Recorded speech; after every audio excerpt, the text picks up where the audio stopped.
أعوذ بالله من الشيطان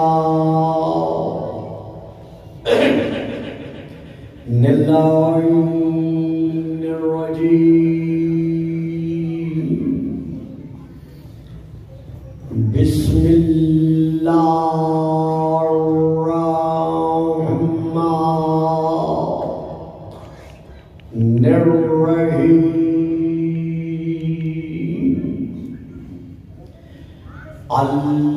الحمد لله الذي جعل ليلة القدر خيرا من ألف شهر والشكر لله الذي جعلنا من أهل ليلة القدر والصلاة والسلام على معدن فيوزات ليلة القدر محمد المبعوث صلوات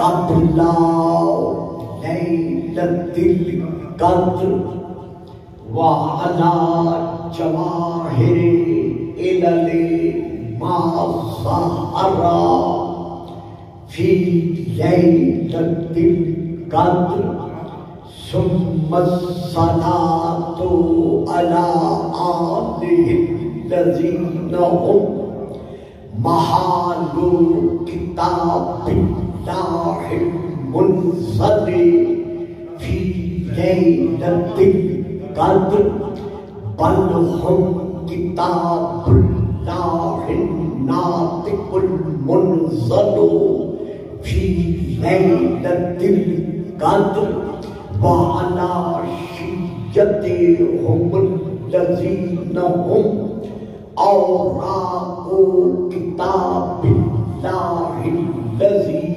نزل في ليلة القدر لاقتباسهم المعارف من مشكاة ليلة القدر أما بعد فقد قال الله تبارك وتعالى الذي خالق ليلة القدر في كتاب القدر وكل شيء أحصيناه في إمام مبين صلوات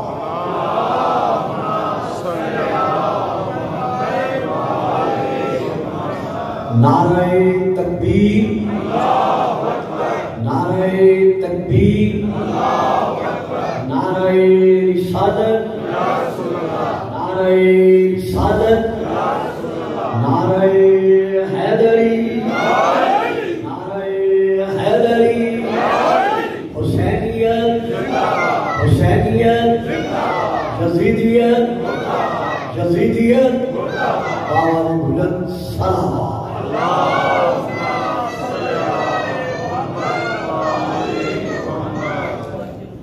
آنے والی لیلۃ الحیدر کی حقیقی مسرتوں کی پیش نظر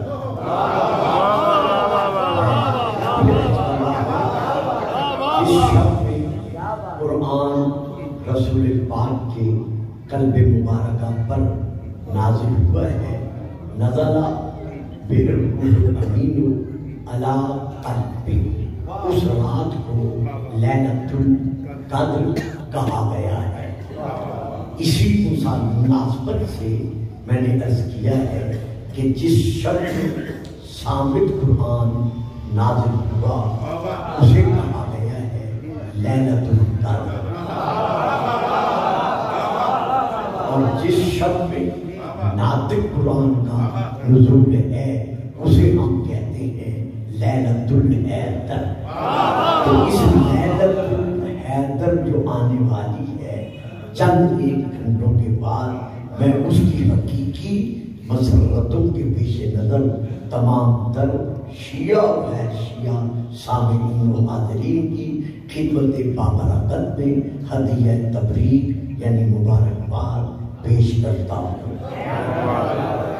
صاحبان علم و معرفت و محبت و مبدت، عاشقان رسول و آل رسول و عاشقان رسول،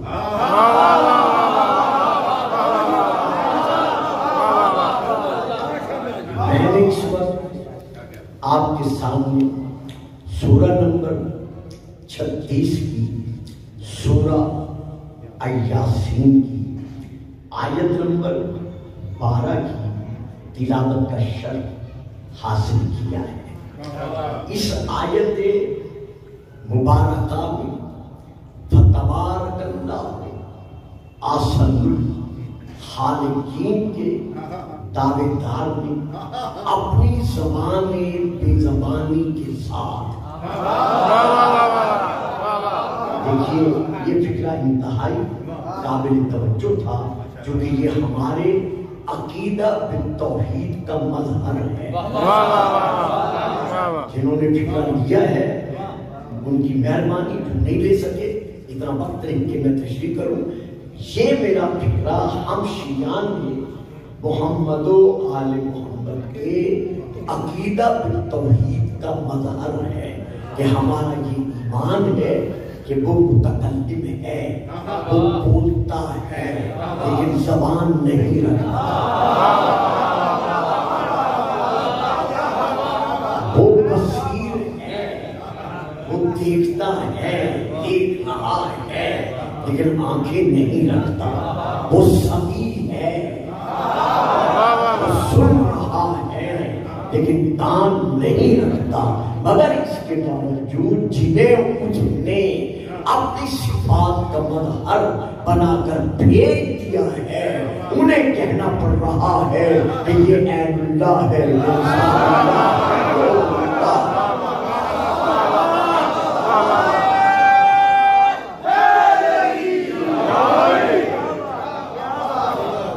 تو میں نے اسی لیے یہ فکرہ عرض کیا ہے کہ اللہ اپنی زبان بے زبانی کے ساتھ ارشاد فرما رہا ہے وَكُلَّ شَيْءٍ أَحْصَيْنَاهُ فِي إِمَامٍ مُبِينٍ، یعنی خالق كُلِّ شَيْءٍ،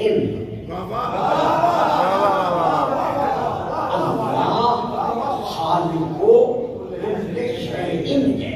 تو خالق كُلِّ شَيْءٍ امام مبین کی پہچان کرا رہا ہے. بڑے عرصے کے بعد مجھے آپ کی زیارتوں کا شرف حاصل ہوا ہے. خالق کل شیء امام مبین کی پہچان کرا رہا ہے کہ دیکھو انجام ہے امام کے ساتھ. یوم ندعو کل اناس بامامہم، بروز قیامت ہر شخص اٹھایا جائے گا اپنے اپنے امام کے ساتھ، ماں کے ساتھ نہیں.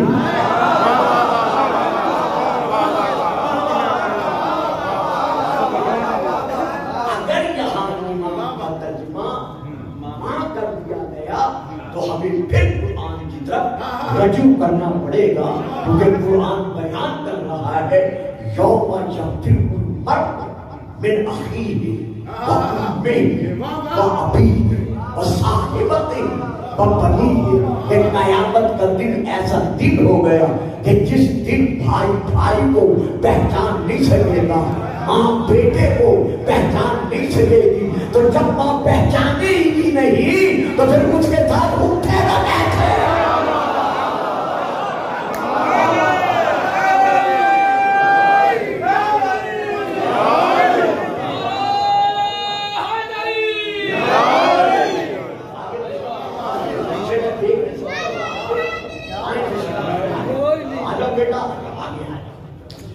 پر بلند سالہ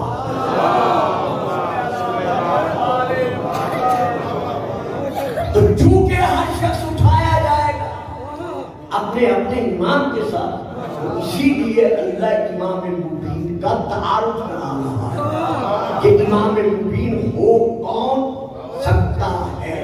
وَكُلَّ شَيْءٍ أَحْصَيْنَاهُ، ہم نے کل شے یعنی جسے خالق الشے نے اب عالم ممکنات میں شے بنا کر خلق کیا ہے، ہر شے کا علم ہم نے احسان کر کے شمار کر کے گن کر امام مبین کے سینے میں رکھ دیا ہے۔ چونکہ میں اس علاقے سے الحمدللہ میرا بچپن گزرا ہے فیصل آباد میں علاقوں میں، آپ کے نورانی چہروں سے میں واقف ہوں جو بزرگ بیٹھے ہوئے ہیں۔ میں یہاں ایک وہ فکر دینا چاہتا ہوں جو عام طور پر ممبروں سے اس آیت کے مطابق نہیں دیا جاتا۔ اس آیت میں ہے احسان کر کے، تو یہ احسان کا معنی کیا ہے؟ یہاں آیت میں اللہ نے لفظ احسان کیوں فرمایا ہے؟ علماء ہمارے جانتے ہیں، میں تو خیر معمولی سا طالب علم ہوں، کہ عرب میں یہ رواج تھا کہ جب کوئی چرواہا اپنے ریبڑ کو اپنے گلے سے نکالتا تھا تو جتنی تعداد میں اس کے ریبڑ میں جانور ہوتے تھے، بھیڑیں، بکریاں، اونٹ، گھوڑے، جو اتنی تعداد میں وہ ایک ظرف کے اندر، ایک برتن کے اندر، ہاں وہ برتن مٹی کا ہوتا تھا یا کسی اور شے کا، چمڑے کا، اتنی تعداد میں وہ ٹھیکریاں بنا کر اس ظرف کے اندر رکھتا تھا۔ مثلاً 100 جانور ہیں تو وہ 100 ٹھیکریاں بنا کر اپنے اس چمڑے کے تھیلے میں یا کپڑے کے تھیلے میں یا مٹی کے برتن میں وہ رکھ دیتا تھا۔ جب صبح کو دروازہ کھلتا اور جانور جانے لگتے تو وہ دروازے پر آگے بیٹھ جاتا، جیسے ایک گزرتا وہ ایک ٹھیکری نکالتا، الگ کر لیتا، جب دوسرا نکلتا وہ دوسری ٹھیکری الگ کرتا، جب تیسرا نکلتا وہ تیسری ٹھیکری الگ کر لیتا، جب رات کو ریبڑ واپس پلٹتا وہ پھر اسی طرح دروازے پہ آ کے بیٹھ جاتا، جب ایک جانور اندر آتا وہ ایک ٹھیکری اٹھاتا، تھیلے میں ڈال دیتا، پھر دوسرا آتا وہ دوسری ٹھیکری اٹھاتا، تھیلے میں ڈال دیتا۔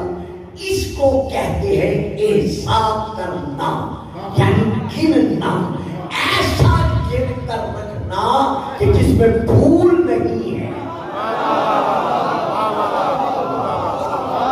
دیکھیے آج میرا بیٹا میرا ساتھ نہیں دیتا رہا، ایسا گن کے رکھنا کہ جس میں بھول نہیں، خطا نہیں، یعنی جگہ میں اور ادا کر دوں شاید سے آسان ہو جائے، یعنی اس انداز میں گن کے ٹھیکریوں کو رکھنا کہ جن میں نسیان ہے نہ نسیان ہے۔ تو اللہ فرما رہا ہے وَكُلَّ شَيْءٍ أَحْصَيْنَاهُ فِي إِمَامٍ مُبِينٍ، ہم نے ہر شے کا علم 18,000 حوالہ میں 80,000 حوالہ میں یہ اختلاف ہے، ہم نے ہر شے کا علم گن کر سینے امام مبین میں رکھ دیا ہے۔ یعنی امام مبین کی پہچان یہی ہے کہ جب تم مجھ سے سوال کرو گے تو وہ یہ نہیں کہے گا کہ میں پوچھ کے بتا دوں۔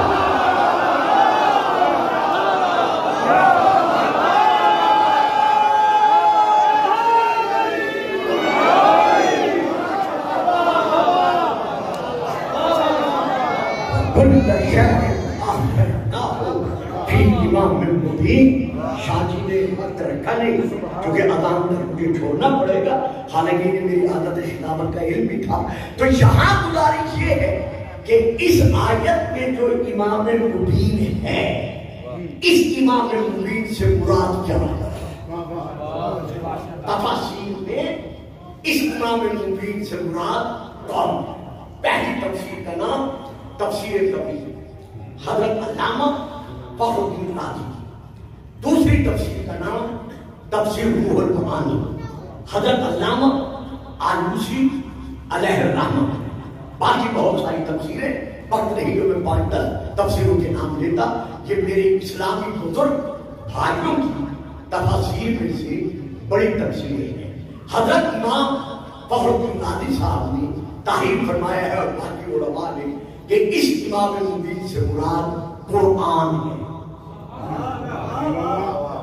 ہم کہتے ہیں بجائے درست ہے، ہم شیعہ محمد و آل محمد انکار نہیں کرتے، کیونکہ قرآن کا دعویٰ ہے وَلَا رَبٍ وَلَا كَابِسٍ إِلَّا فِي كِتَابٍ مُبِينٍ۔ ہر خوش و تر کا ذکر اس روشن کتاب میں، واضح کتاب میں موجود ہے۔ مَا فَرَّطْنَا فِي الْكِتَابِ مِنْ شَيْءٍ، ہم نے ایک ایک شے کو کھول کھول کر اس کتاب میں بیان کر دیا ہے، لیکن یہ ثابت ہے وہاں صاحب، یہ ثابت ہے۔ اگر یہ مان لیا جائے کہ امام مبین سے مراد یہی قرآن ہے، ہم انکار نہیں کرتے، لیکن البتہ سوال کرنے والا سوال تو کر سکتا ہے نا کہ آیا یہ ثابت قرآن خدا کی توحید منوانے کے لیے کافی ہے؟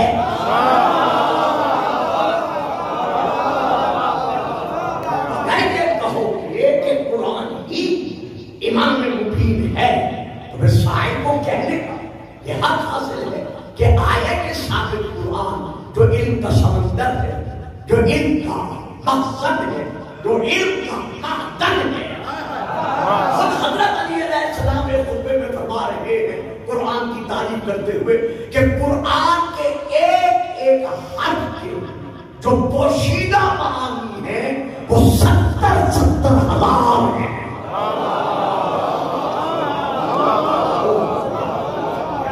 یہ ہماری بہت بڑی کتاب ہے، نفس نفیس خاک حجت حضرت آیت اللہ وحید خراسانی کی، اس میں بڑی تشریح کے ساتھ فوراً کا یہ فرمان موجود ہے کہ جب تم قرآن کو پڑھتے ہو، حتیٰ کہ یہاں تک ہے کہ جہاں جہاں بسم اللہ الرحمن الرحیم جس سورہ سے پہلے موجود ہے وہاں اس کا ترجمہ الگ ہے۔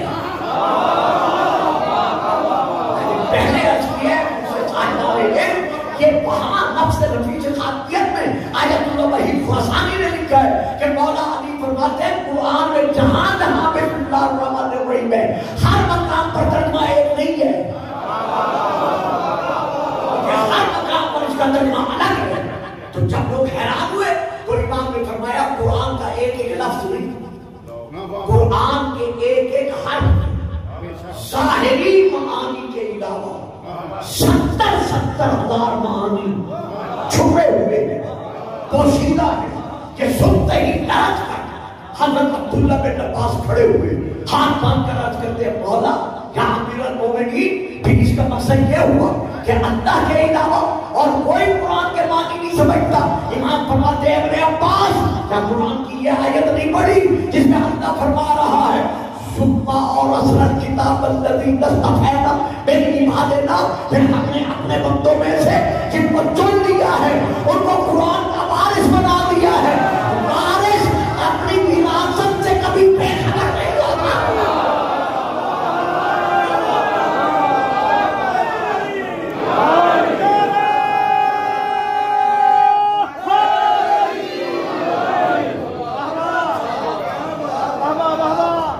اگر روکے سماعت کا بھائی گرام ثابت نہ ہو تو یہاں ایک پورا اور بھی دیتا چلو، یاد رکھیے گا حافظ ہونا اور بات ہے،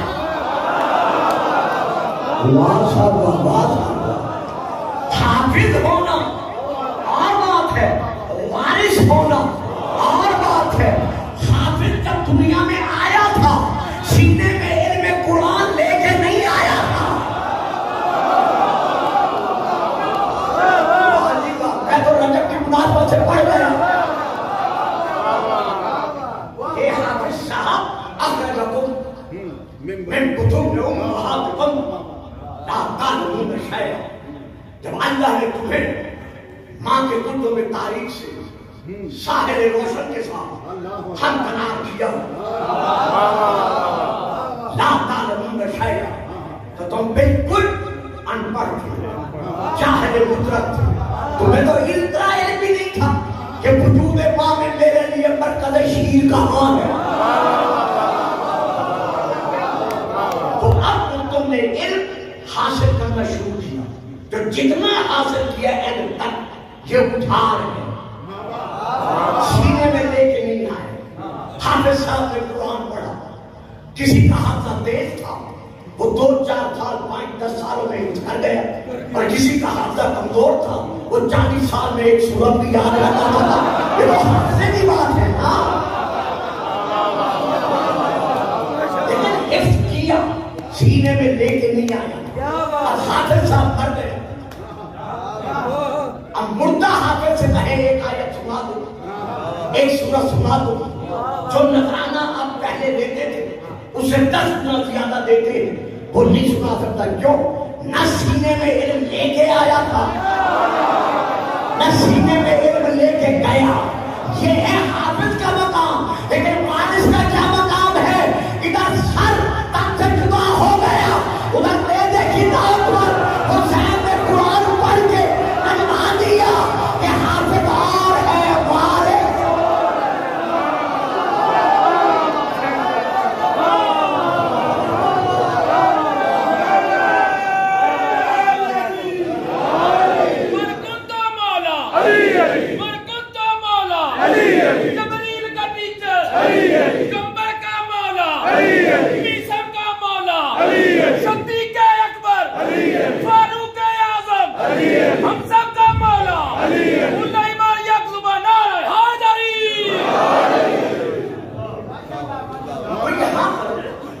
ہم یہ دیکھتے ہیں کہ کہا گیا ہے، لکھا گیا ہے کہ امام مبین سے مراد قرآن، ہمارا انکار نہیں، بے شک قرآن ہی مادہ علم ہے.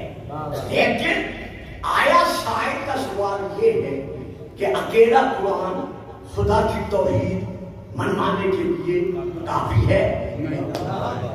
دیکھیے، اسلامی ماحول میں رہنے والا وہ بچہ جس نے ابھی ماں کی آغوش معرفت میں بولنا سیکھا ہے، شروع سے اس کو یہ آیت سورت یاد کرائی جاتی ہے. سورت التوحید، قل هو اللہ احد. قل تو کہہ دے کہ اللہ احد ہے. اب اللہ منوا رہا ہے اپنی احدیت، اپنی وحدانیت، اپنی یکتائیت. لیکن رسول سے کہہ رہا ہے قل، کہ اس میں انتا کی ضمیر پوشیدہ ہے کہ اے رسول آپ کہہ دیں ان کافروں سے، ان مشرکوں سے، ان امتیوں سے کہ اللہ احد ہے. یا اللہ تیری ذات قادر و قدیر ہے، تو حبیب سے کہہ رہا ہے کہ تو کہتے اللہ ایک ہے، ڈائریکٹ کیوں نہیں کہتا؟ بابا جی انہوں نے چپ رہنا ہے، لیکن میں نے کچھ آج کرنا ہے تو تھوڑا سا بولنا پڑے گا. چاہتا جب تیری ذات خود قادر و قدیر ہے تو خود فرما ان کافروں سے، ان مشرکوں سے، کفار عرب سے کہ میں اللہ احد، میں واحد ہوں، میں سمد ہوں، میں لب جدید ہوں، میں بلک جولت ہوں. ہمارے نبی سے کیوں فرما رہا ہے کہ قل تو کہہ دے کہ میں احد ہوں؟ تو یہی جواب ملے گا صاحبان توبہ سے کہ گلفام خود بھی سن لے اور انہیں بھی سنا دے کہ میں قادر و قدیر ہونے کے باوجود اپنی توحید محمد کے وسیلے کے بغیر منوانا کرانا نہیں کرتا.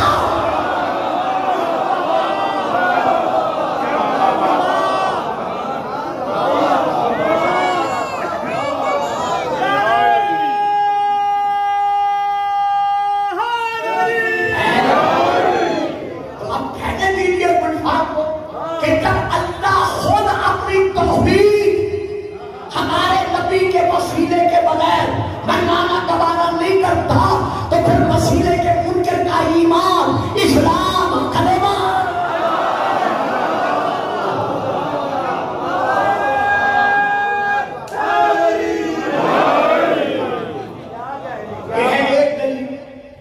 اب میں دوسری دلیل دے رہا ہوں. میدان مباہلہ میں رسول نے کیا منوانا تھا؟ ساری چپ کر رہے ہیں تو میرے سامنے بیٹھے. آخر نصارہ کا یہ عقیدہ کیا تھا کہ عیسیٰ ایک اللہ ہے، عیسیٰ اللہ کا بیٹا ہے. رسول نے پہلے قرآن پڑھا کہ اے نصرانیوں تم جو کہتے ہو عیسیٰ ایک اللہ ہے، دلیل کیا ہے؟ تو انہوں نے فوراً کہا کہ اے یتیم محمد تیرے باپ کا نام کیا ہے؟ موسیٰ کے باپ کا نام کیا تھا؟ ابراہیم کے باپ کا نام کیا تھا؟ نوح کے باپ کا نام کیا تھا؟ آپ کو تمام نام بتائے. کہا ہر ایک کا باپ ہے. فرمایا ہاں ہے. کہا بتاؤ پھر عیسیٰ کے باپ کا نام کیا تھا؟ تو عیسیٰ کے باپ کا نہ ہونا اس بات کی دلیل ہے کہ وہ ابن اللہ ہے. تو رسول نے فوراً آیت کے مطابق کہا کہ عیسیٰ کا باپ نہیں ہے نا، ماں تو ہے لیکن وہ آدم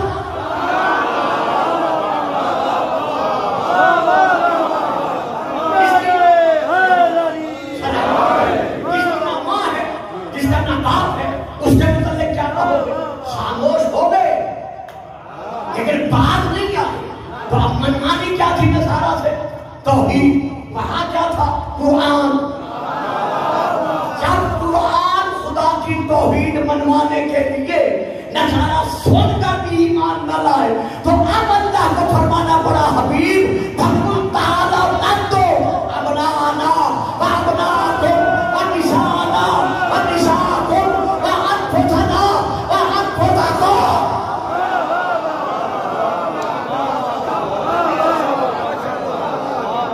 ہم اپنے بیٹے لاؤ، ہم اپنی نساء لاتے ہیں، ہم اپنی عورتیں لاؤ، ہم اپنے جیسے لاتے ہیں. نفس کا ترجمہ کیا ہے؟ ہم اپنے جیسے لاتے ہیں، تم اپنے جیسے لاؤ. تو اب رسول میدان مباہلہ میں کن کو لے کے گئے؟ نمبر 1 تفسیر در منصور، نمبر 2 تفسیر بیناوی، نمبر 3 الکشاف اور باقی بہت ساری کتابیں. بیٹوں کی نگاہ پر حسنین کو، عیسیٰ کی نگاہ پر فاطمہ کو، نفس کی نگاہ پر علی کو. پتہ چل گیا کہ جب بھی توحید کانفرنس منانی ہے جب تک ان کا ذکر نہیں ہوگا توحید سمجھ نہیں.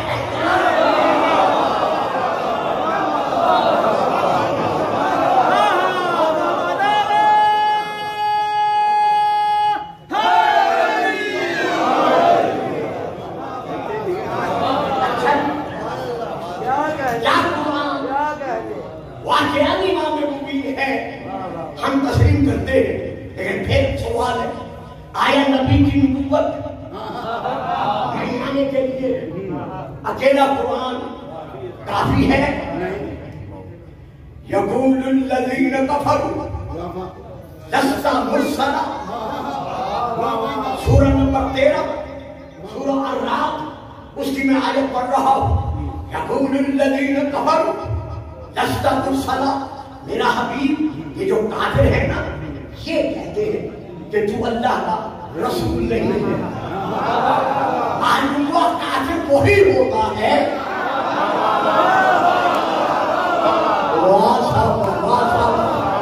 جو خاتم النبیین کی ختم نبوت کا منکر ہے. یہ کافر کہتے ہیں کہ تو اللہ کا رسول نہیں ہے. قل اب پھر وہ بھی قل ہے.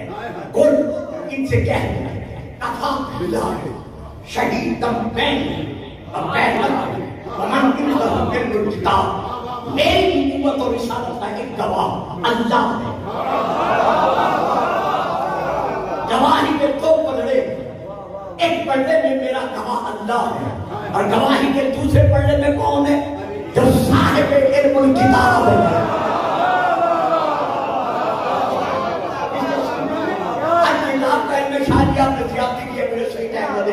میں بہت جلدی گزر رہا ہوں مقصد تک پہنچنے کے لیے.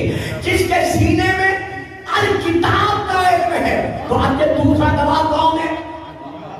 کہ پورا پنڈال اور ان کے سر گواہی دے رہا ہے.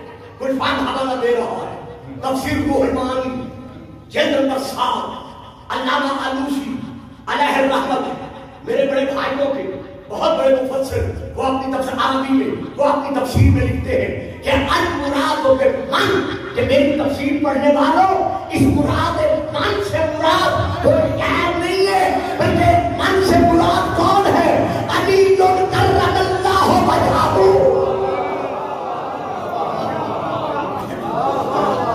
تو رسول کی رسالت کو دوسرا گواہ کون بنا؟ علی کے ابھی طالب۔ اب مسئلہ حل ہو گیا کہ جب رسول فرماتے کنت نبی وآدم بین الماء والطین، میں اس وقت نبی تھا جب آدم کے دم میں دم نہ تھا، تو جب نبی تھا تو پھر 40 سال خاموش کیوں رہا؟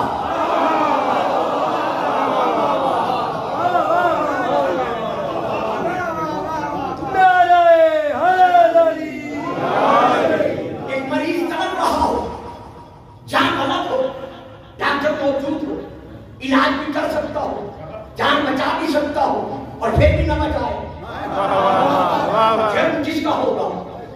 اس ڈاکٹر کا۔ ایک پیاسا تڑپ رہا ہے، زبان باہر نکلی ہوئی ہے، موجود شخص کے پاس پانی موجود ہے، پلا بھی سکتا ہے، مجبوری بھی نہیں ہے، پھر بھی نہیں پلاتا، تو جرم کس کا بنے گا؟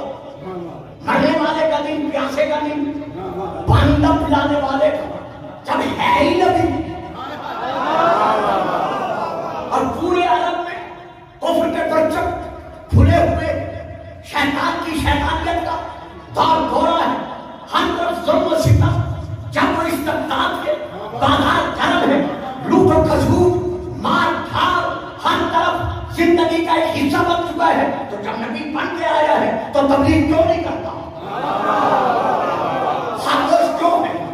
تو 6 سال تک خاموش رہا، ماں کے وصال کے بعد بولتا، چلو 8 سال خاموش رہا، دادا عبدالمطلب کے بعد بولتا، جب وہ نکاح خدیجہ تک خاموش رہا، 25 سال کے بعد بولتا،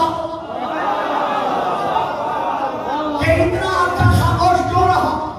سن 1 عامر فیل سے لے کر 40 عامر فیل تک، یہ 40 سال برابر تبلیغ کیوں نہیں کرتا؟ خاموش کیوں ہے؟ آج کے رسول کی بارگاہ میں پہنچتے یا رسول اللہ جب تبلیغ کی ضرورت ہے تو آپ خاموش کیوں ہیں؟ تو جواب ملے گا گلفام پگلا نہ بن، خود بھی سننے والوں کو بھی سنا دے، مجھے اپنے گواہ کی انتظار میں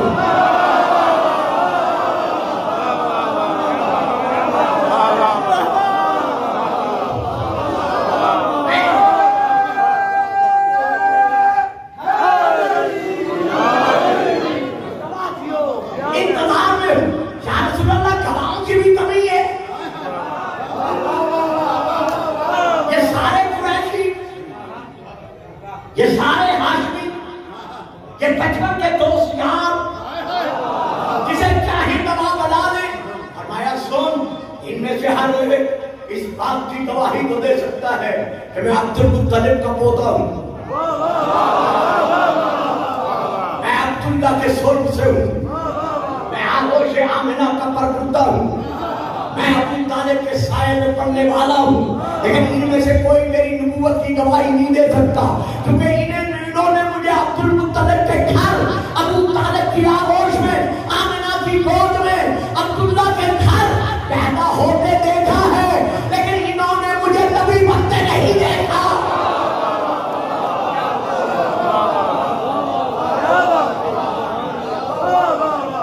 میری نبوت کا گواہ وہی بنے گا جو میرے نور کا شریک ہوگا۔ اب وہ کون ہے نبوت کا گواہ؟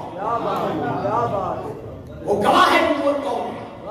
یہ ہے تاریخ کامل، جلد نمبر 2، عربی نبوہ پیرو لمنا، صفحہ نمبر 62، 62، میں وہاں سے پڑھ رہا ہوں۔ دوسری کتاب کا نام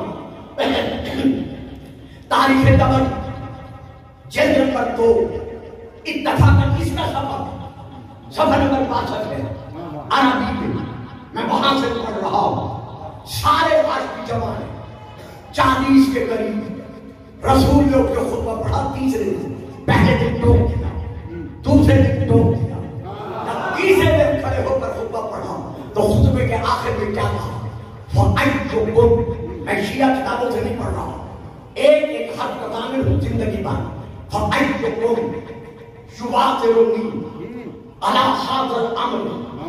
یہ جو میں نے سلسلہ تبلیغ شروع کیا ہے، اس سلسلہ تبلیغ کے سلسلے میں تم میں سے کون ہے ایسا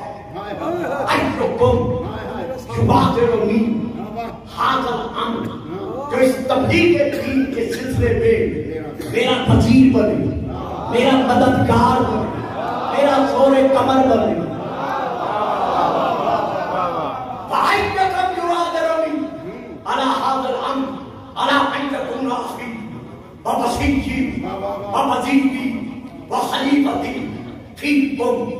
جو آج میری مدد کا وعدہ کرے گا، میں اس سے وعدہ کرتا ہوں وہی میرا آخری ہوگا، وہی میرا وزیر ہوگا، وہی میرا مسیح ہوگا، وہی میرا خلیفہ ہوگا. سارا مجمع خاموش بیٹھا رہا، ظاہراً 13 سال کا علی اٹھا،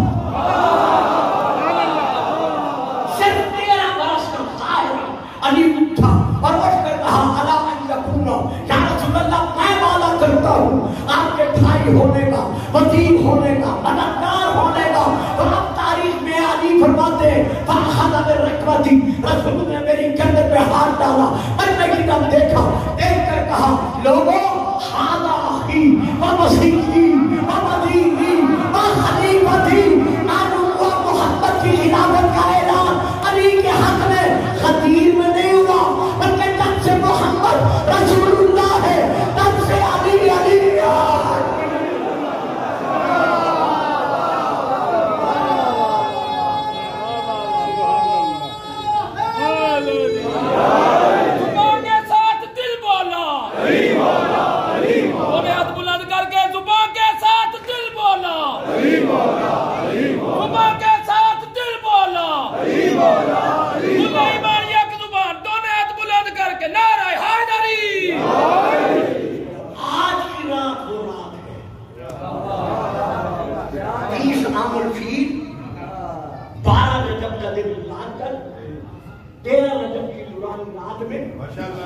خاندان ابو طالب کا حرم یا فکرہ بدل، خاندان ہاشم کا حرم، حضرت ابو طالب کا حرم، اسد کی دختر، آنے والے اسد کی مادر، اسد کو لے کر خانہ خالق الاسد کے قریب آئی. مجھے دکھ رہے گا افسوس میں، جو میں نے پڑھنا تھا مجھے وقت نہیں دیا گیا، چونکہ آج کل کے دور میں کچھ دلائل کے اعتبار سے ایسی باتیں کرنا ممکن سے ضروری ہے، بلکہ میرے نزدیک واجب ہے کہ جن کو نوجوان نسل تک پہنچنا چاہیے. یہ دیکھیے کتاب کا نام ہے شرح خصائص علی ابن ابی طالب. یہ خصائص نسائی کی شرح ہے. ان کے شارح کا نام بہت بڑے علامہ ہے میرے اہل سنت بھائیوں کے، اور ہم علماء جس مسلک سے بھی ہوں ان کی تعظیم اور تقریب بجا لانا اپنا اخلاقی فریضہ سمجھتے ہیں. یہ اس کے مترجم کا نام ہے حضرت علامہ قاری ظہور احمد فیضی صاحب. انہوں نے اس کی تشریح لکھی ہے. تشریح بہت زیادہ ہے، میں کوئی مقصد کا پہلو لے رہا ہوں، باقی چھوڑ رہا ہوں. اینڈ میں آ کر یہ لکھتے، صفحہ نمبر ہے 53 اردو میں. اینڈ میں آ کر یہ لکھتے ہیں کہ ناصبیوں نے حضرت علی کرم اللہ وجہہ کی دشمنی اپنے سینوں میں پال رکھی ہے. یہ پیچھے سے لا رہی ہے. یہاں جو تحریر ہے وہ یہ ہے. حقیقت یہ ہے کہ ناصبی کہتی ہے، یہ اوپر تحریر آ رہی ہے، اب وقت یہ اذان کا وقت ہونے والا ہے، اوپر تحریر آ رہی ہے، لکھتے ہیں کہ یہ ناصبی کہتے ہیں. حقیقت یہ ہے، فکرہ یہاں سے شروع ہے. چنانچہ ایک ناصبی لکھتا ہے حقیقت یہ ہے کہ سیدنا علی کعبہ میں پیدا نہیں ہوئے.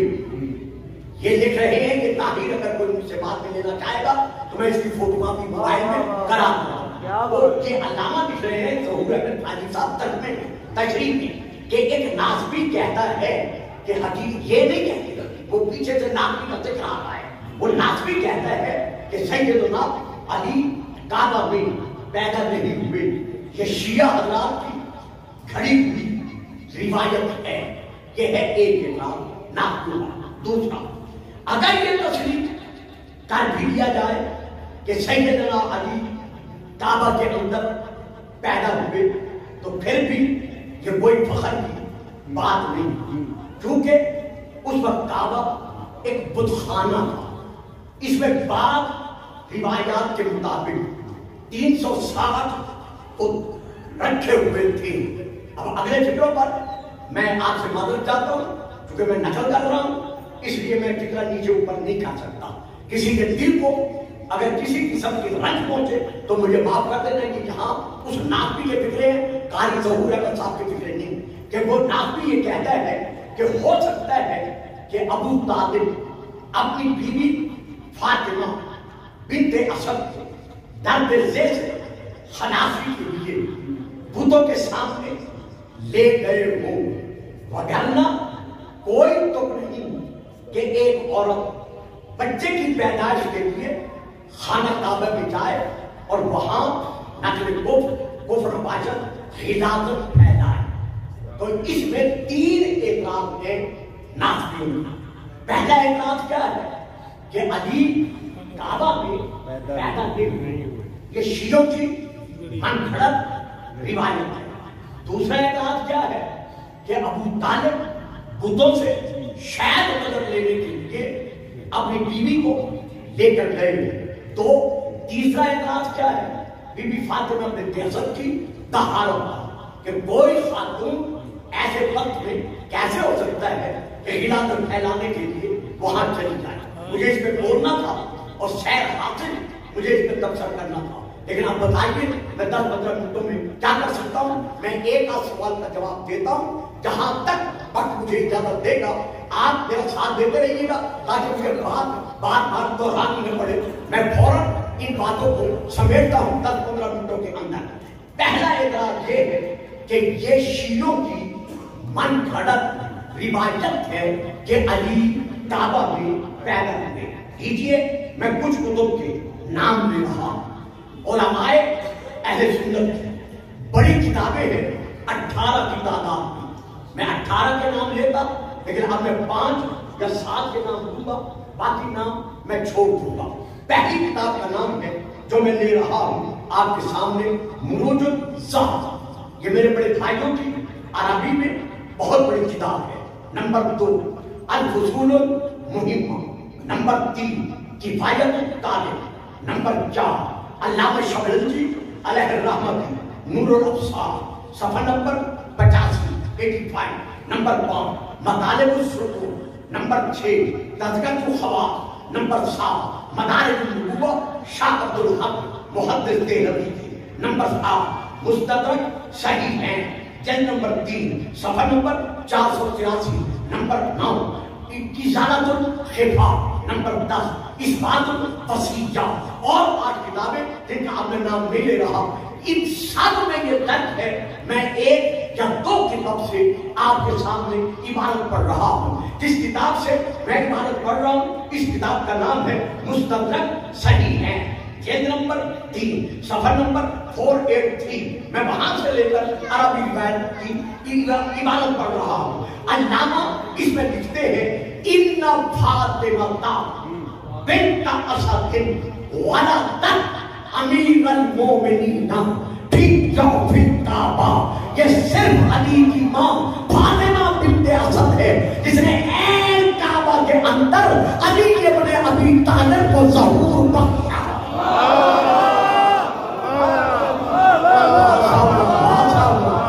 کس طرح آرام سے آپ نے نعرہ لگایا، کتنی تمام سے میں نے دیا ہے۔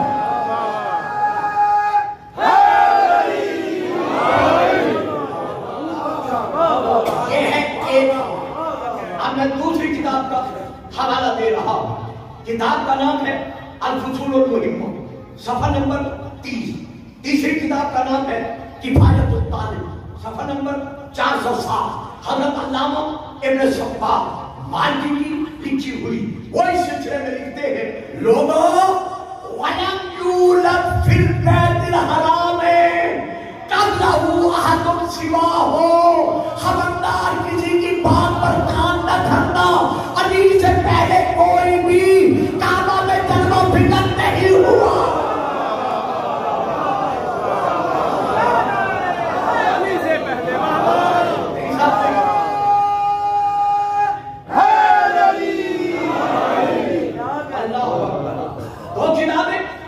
تیسری کتاب کا نام لے رہا ہوں اثبات المسیح صفحہ نمبر 133 اس میں حضرت علامہ لکھتے ہیں مسعودی حضرت علامہ مسعودی رحمۃ اللہ علیہ اس میں لکھتے ہیں ما بولے گا پھر کعبۃ قبلہ ولا بعدہ غیر علی کے علاوہ نہ آج تک کوئی مولود کعبہ بنا ہے اور نہ قیامت تک کوئی مولود کعبہ بن سکے گا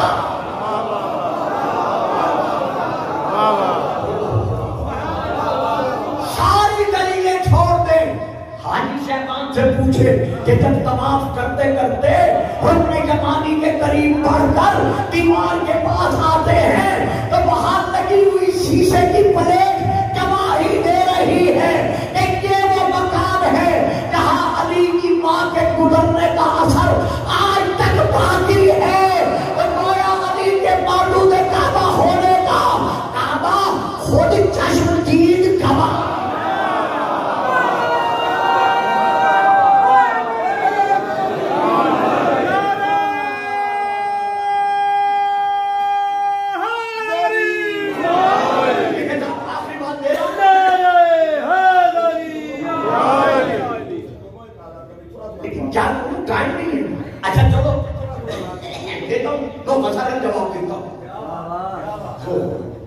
ایک سوال یہ کہ علی اگر کعبہ میں پیدا ہوئی گئے ہے تو کون سی فضیلت ہے؟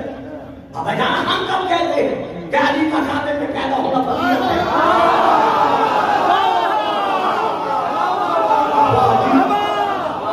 کب یہ دعویٰ کیا ہے علی تو جب سے ہے تب سے علی ہے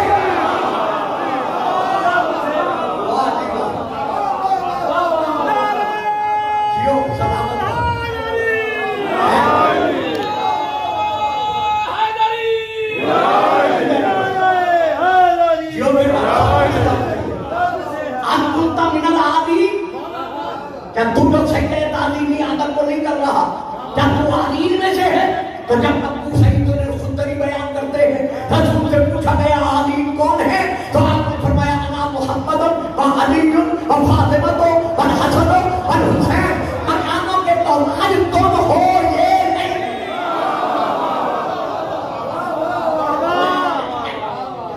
دیکھیے یہ ہے رہن یہ ہے راحت لکڑی کا ہو مٹی کا ہو چاندی کا ہو سونے کا ہو پلاٹینم کا ہو جواہرات سے مرصع ہو اس راحت کا مقام فضیلت کب ہوگا جب اس میں قرآن ہوگا میں تو پڑھ گیا سارے تو پڑھ گیا اس راحت کا مقام فضیلت کب ہوگا جب اس میں قرآن ہوگا تو ثابت قرآن منوا رہا ہے رہن کی فضیلت کو ناطق قرآن منوا رہا ہے کعبے کی فضیلت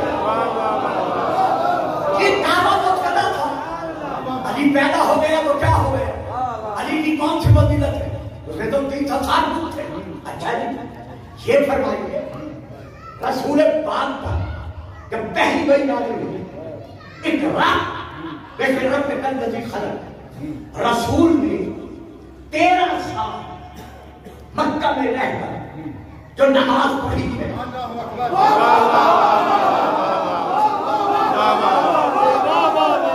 تاریخ تبری سے لے کر باقی تاریخوں تک رسول کہاں کھڑے ہوتے تھے مکان ابراہیم سامنے کسے رکھتے تھے بیت اللہ رخ کدھر کرتے تھے بیت المقدس کی طرف درمیان میں کعبہ ہوتا تھا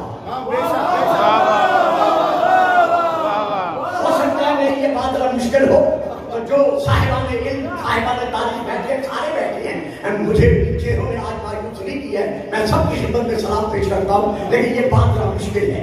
رسول مکہ میں 13 سال بعثت کے بعد جب نماز پڑھتے بھی رہے اور پڑھاتے بھی رہے, تو درمیان میں خود کھڑے ہوتے تھے مقام ابراہیم کا, درمیان میں رکھتے تھے کعبہ کو, رخ ہوتا تھا بیت المقدس کی طرف. جب صحابہ نے پوچھا کہ یا رسول اللہ آپ آگے کھڑے کیوں نہیں ہوتے, درمیان میں کعبہ کیوں رکھتے ہیں, فرماتے ہیں کعبہ کی فضیلت ہر مقام کی فضیلت سے افضل ہے. ہر جگہ دیکھ سکتے رہنے والا کمال ہے آپ کی. تو اب کعبہ میں کچھ تھے, رسول درمیان میں کعبہ کو رکھ رہے ہیں. اگر وہ جناب یہاں ہمیں تسلی نہیں ہوئی, آپ نے تسلی کرا, ہو گئی ہجرت, رسول آ گئے مدینے, 16 مہینے رسول نماز پڑھتے رہے. بیت المقدس کی طرف بڑی مہربانی کی آپ کو, رسول نماز پڑھتے رہے, بیت المقدس کی طرف روک کر پڑھتے بھی رہے, پڑھاتے بھی رہے. آج جہاں مسجد ذوالقبلتین ہے, اسی مسجد میں رسول نماز پڑھ رہے ہیں. پیارے پیارے صحابہ رسول کے پیچھے رضوان اللہ علیہم نماز پڑھ رہے ہیں. رسول گئے رکوع میں, سارے گئے رکوع میں. شیعہ سنی تاریخ کے مطابق رسول کی پشت پر, رسول کا پشت پنا علی کھڑا ہے. میں ایک حد کا ضامن ہوں, علی بھی رکوع میں, صحابہ بھی رکوع میں, رسول بھی رکوع میں. رکوع کی حالت میں آ گئی بھائی قد نرا تقلب وجهك في السماء فلنولينك قبلة ترضاها فول وجهك شطر المسجد الحرام. میرا حبیب اسی رکوع کی حالت میں مسجد الحرام کی طرف یعنی کعبہ کی طرف رخ پھیر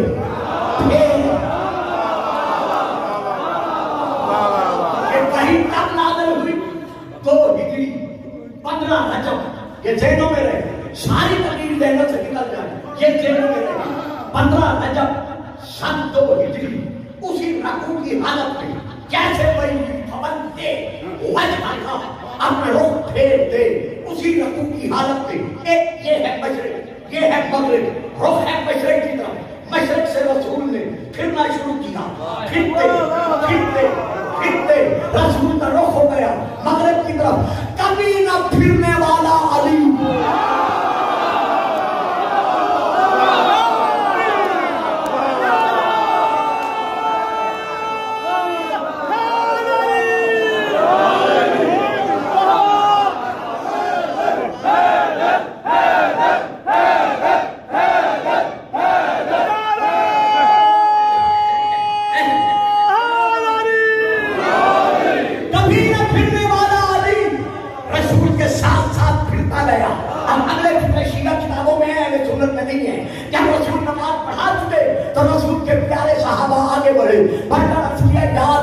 رسول پر تو وہی نازل ہو رہی تھی, اس لیے رسول نے قبلہ بدل دیا. رسول پھرتے گئے تو پر تو وہی نازل نہیں ہوئی, تم نے اپنا قبلہ کیوں بدلا؟ کہا میرے رسول کے پیارے صحابیوں, ارے میرا کعبہ تو یہی محمد ہے.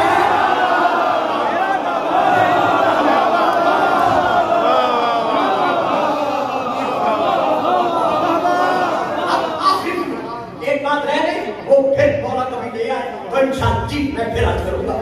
اچھا جی تھوڑا میں کیا کروں, مجھے ٹائم نہیں دیا گیا, ورنہ میں نے تو آج بہت کچھ کہنا تھا, تمام اعتراضات کو میں نے حل کرنا تھا مولا کی جزا کری کے صدقے میں.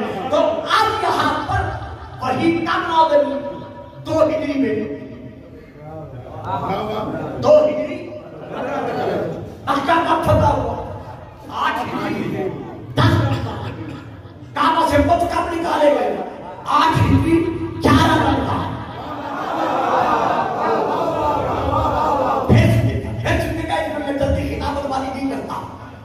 رسول کو کعبہ کی طرف منہ کر کے نماز پڑھنے اور پڑھانے کا حکم کب ملا؟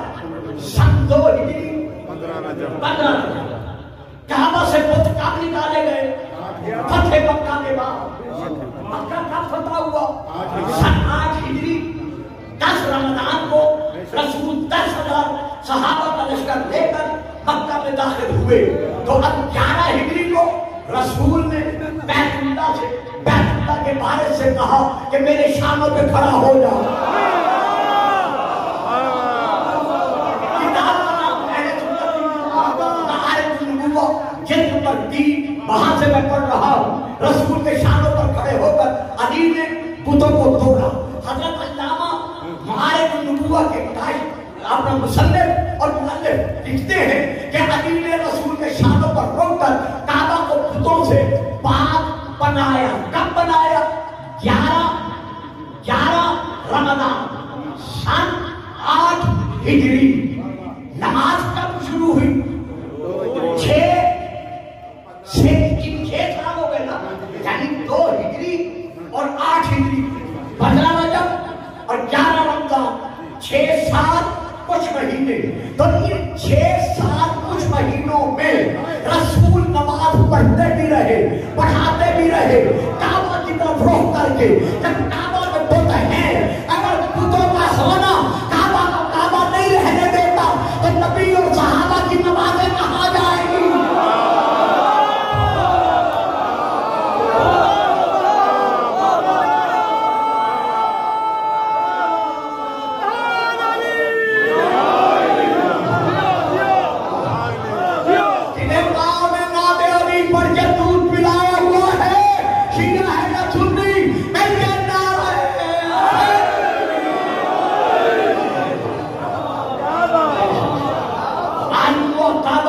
بنیادی طور پر پاک ہے.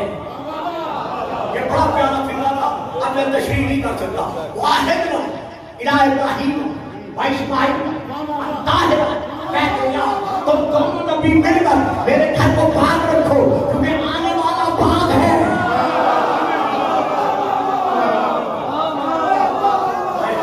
اب رہا یہ سوال، اس کا 2 لفظوں میں جواب دوں گا، مجھے بات کرنا.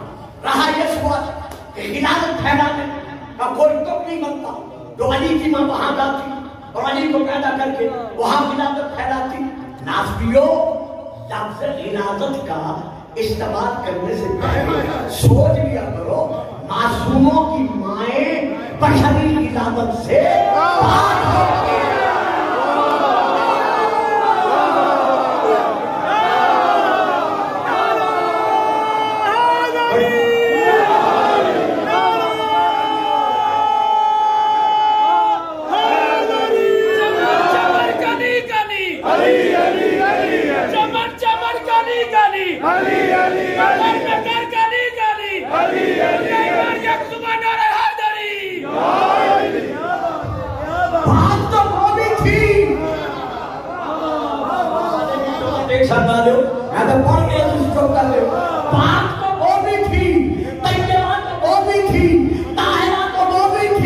لیکن وہ ایک معصوم کی ماں بننے والی تھی، اسے ہٹایا گیا.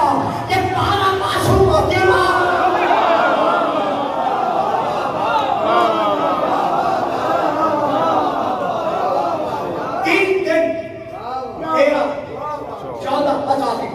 پھر انشاءاللہ زندگی لائی اور مجھے یاد دلایا گیا تو میں اس تحال کو لے کے آگے بڑھوں گا انشاءاللہ. 13 14 15 3 دن بی بی کعبہ میں مہمان بن کر رہی ہے. اذانیں ہو رہی ہیں. رب اکبر کی قسم جتنی تاریخ شیعہ سنی میں پڑھ سکتا تھا میں نے پڑھی ہے. عربی میں، فارسی میں، اردو میں جتنی پڑھ سکتا تھا میں نے پڑھی ہے. عجیب مجھے نہیں ملا کہ 30 دن 15 رجب کو بی بی آئی ہے، 16 کو نہیں آئی. جو تھوڑا پڑھتے ہیں غلط پڑھتے ہیں. 15 رجب کو بی بی اپنے ہاتھوں کے رہ پر ناچے قرآن کو دیکھا. کعبہ سے باہر آئی، کس در سے گئی تھی؟ غلط ہے یہ پڑھنا کہ کعبے کے در سے آئی. نہ، جاتے ہوئے کسی نے دیکھا تھا، کسی نے نہیں دیکھا تھا. آتے ہوئے قلب غفیر تھا. کس در سے گئی تھی اسی در سے آئی. ادھر آگے بڑھی اور ادھر قرآن نے قرآن کو دیکھا. قرآن نے قرآن کو دیکھا. قرآن کے لیے آگے بڑھا. قرآن مٹ کر قرآن کے ہاتھوں پر آیا. قرآن نے چھپ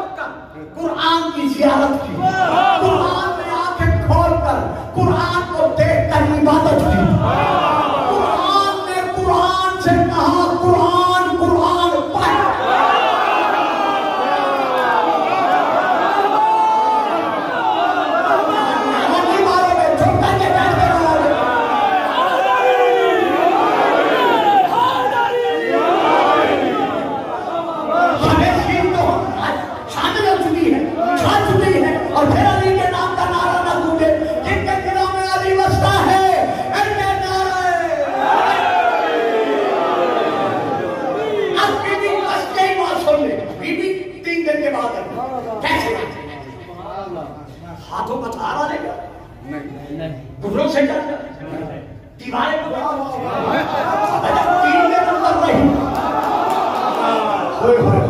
3 دن اندر رہی، دروازہ بند، دیوار بند، نہ آگ، نہ طعام، نہ کھانا، نہ پینا، نہ کسی کا جانا، نہ کسی کا آنا. تو تیسرے دن کو گھر کے بارش کو لے کے آئی. تو کیسے رینگتے ہوئے حشاش بشاش کیسے گئی تھی، اس سے زیادہ خوشا سمیٹ کر بی بی در سے باہر آئی. لوگوں نے پوچھا محمد اپنی چچی سے پوچھو، بیٹا بیٹھو بیٹھو بچوں بیٹھو، شامت جلدی بیٹھو. محمد اپنی چچی سے پوچھو جب اندر کھانا پینا نہیں تھا تو یہ اس طرح حشاش بشاش اندر سے کیسے آ گئی. اب شیعہ کتاب پورے گھنٹے کے بعد ایک شیعہ کتاب کا حوالہ دے رہا. کتاب کا نام ہے بہار الانوار، جلد نمبر 35 عربی میں. میں وہاں سے لے کے پڑھ رہا ہوں. جب بی بی سے پوچھا گیا کہ آپ حشاش بشاش ہیں، 3 دن کچھ آپ کو اکل و طعام یعنی کھانا پینا کچھ بھی حاصل نہیں ہوا، پھر بھی حشاش بشاش ہے. بی بی کہتے ہیں کون کہتا ہے کہ میں کھانا پینے سے بیدار رہی؟ جب بیدانا رہی، جب کھانا پینا نہیں ملا، بی بی دیوار بھی بند، دروازہ بھی بند، تو کھانا پینا کہاں سے ملا؟ کہا اقلت من ثمار الجنہ، اللہ نے جنت کے میرے پاس بیت اللہ میں بھیجے اور دلیلوں کے ساتھ کہ اللہ نے علی کو مولود کعبہ کیوں بنایا. علی کو علی بنوانے کے لیے نہیں بلکہ اپنی توحید بنوانے کے لیے کہ جب میرے گھر میں پیدا ہونے والا میرا بیٹا نہیں ہو سکتا.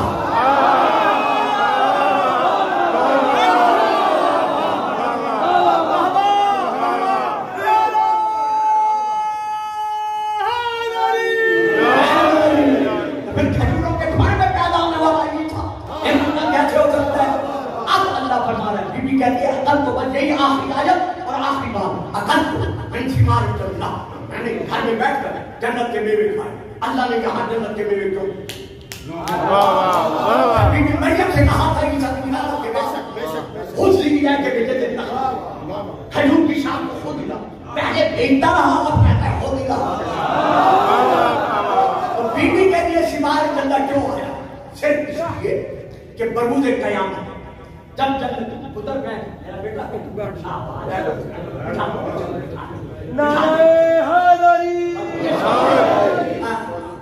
قیامت کے دن جب جنتی جنت پہ چلے جائیں، جہنمی جہنم میں پہنچ جائیں. جنت اور جہنم کے قریب کہ جنتی لوگوں کو دیکھ کر کچھ جہنمی انہیں پہچانیں گے جو ان کے جن سے اس عالم میں کچھ نہ کچھ کیا جائے جب پہچان. تو اب وہ جہنمی جنتیوں سے کہیں گے کہ دیکھو اگر تم جنت میں ہو اور ہم جہنم میں ہیں تو چلو پرانی جان پہچان کو دیکھ کر کچھ نہ کچھ انفیدو علینا من الماء، یہ جو تمہیں جنت کا پانی مل رہا ہے اور کھانا مل رہا ہے اس میں سے کچھ بچا کچا ہمیں بھی دے دو. یعنی اس میں سے جنت میں سے جو تمہیں طعام اور پانی مل رہا ہے اس میں سے کچھ نہ کچھ بچا کچا ہمیں بھی دے دو. اب میں پوری آیت پڑھتا لیکن اب میں صرف ایک جز پڑھ رہا ہوں. تو جنتی کیا جواب دیں گے کہ نہیں تمہیں نہیں دے سکتے. کیوں؟ انہما حرمہما علی الکافرین، اللہ نے جنت کے غذا کو اور جنت کے پانی کو کافروں پر حرام کر دیا ہے.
یا الہ العالمین اسی ذکر کے پہل تمام سامعین کی نیک تمناؤں کو شریعت پورا کرنا، رشت حسینیہ کے جتنے مرحومین ہیں اس ذکر کا ثواب ان کی ارواح کو عطا کرنا، جو بے اولاد ہے مولود دعوت کے صدقہ میں ان کو اولاد نرینہ عطا کرنا، جو رشتوں کے لیے پریشان ہیں ان کے گھروں میں پروردگارہ اس پریشانی کو دور کر کے آسانیاں عطا کرنا، ہمارے ملک پاکستان کو داخلی اور خارجی انتشارات سے محفوظ رکھ، کورونا کی بیماری سے محفوظ رکھ، باعث سے امن امام امن کا جلد ظہور عطا فرما، ہمیں اور ہمارے نوجوانوں کو ملت تشیع کے لیے فخر بن کر رہنے کی توفیق عطا فرما، مل کے نعرہ